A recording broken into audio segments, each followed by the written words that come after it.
Boa noite aí, pessoal. Hoje, excepcionalmente, eu preferi entrar um pouco mais cedo, mas quem não puder assistir agora vai poder assistir mais tarde. Então, por isso, a opção pelo horário, né? Mas não há qualquer diferença. Bom, só lembrando a você que se for para receber a crônica dessa semana do Literatura, se você não tiver se cadastrado, se cadastre no site literatura.com.br. Boa noite para todo mundo. Eu vou aumentar o som um pouco. Acredito que agora vai ficar melhor. Bom, pessoal, hoje a gente vai conversar sobre um tema que eu reputo bastante interessante, que é um paralelo entre vaidade e autoestima. Esse paralelo é feito, de certa forma, pelo psiquiatra Flávio Gicovati e, pensando nisso, eu decidi trazer para a nossa realidade e para aquilo que a gente vivencia. E ele vai definir vaidade e autoestima em uma comparação mais ou menos da seguinte forma: vaidade é a valoração que os outros fazem de mim. Vaidade tem a ver com a valoração que os outros fazem de mim. É diferente da autoestima, que tem a ver com a valoração que eu faço de mim. Então, sempre a vaidade pressupõe o outro. Eu faço para que o outro me veja, eu trabalho para que o outro me veja, eu luto para vencer, para que eu seja admirado pelo outro. A autoestima é um pouco diferente, porque eu luto para vencer para que eu me admire. É mais ou menos assim. É uma autoafirmação. Depende muito menos do outro.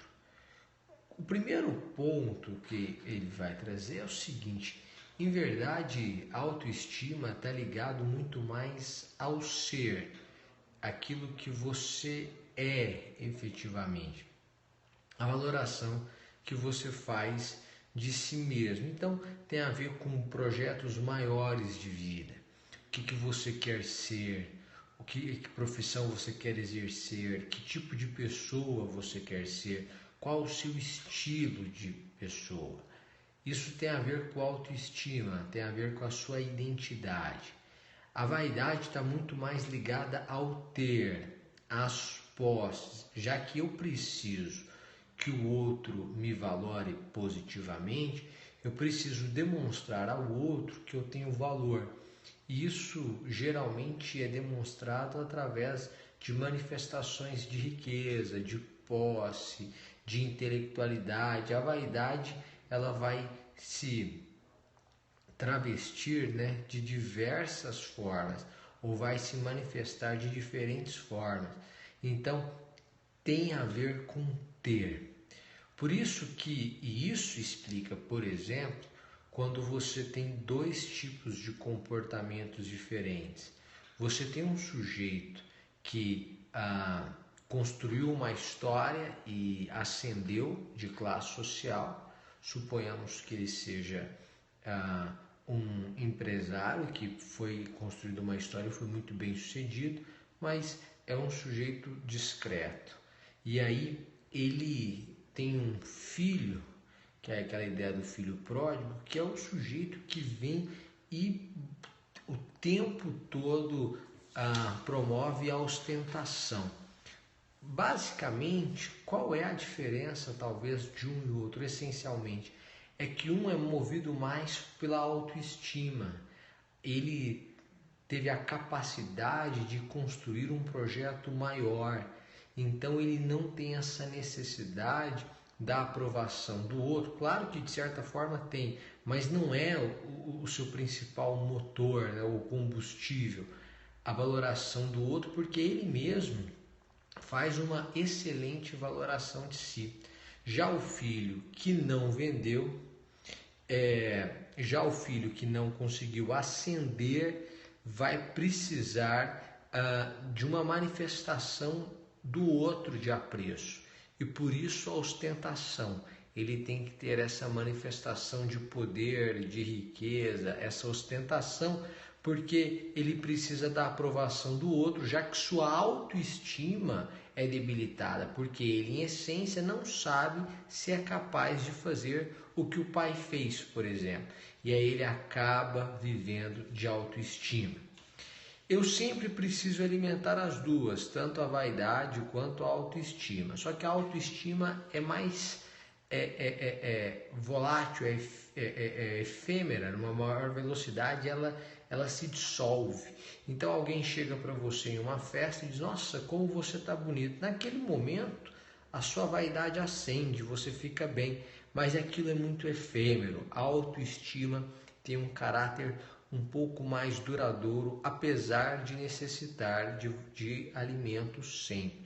Você tem que sempre trabalhar a sua autoestima. Mas o que eu quero trazer para você é o seguinte: as duas podem servir de combustível e podem ser utilizadas positivamente. Então você, por vaidade, por exemplo, pode começar a estudar porque você quer provar ao mundo que você consegue. E você pode começar a estudar porque você quer provar para você que você consegue.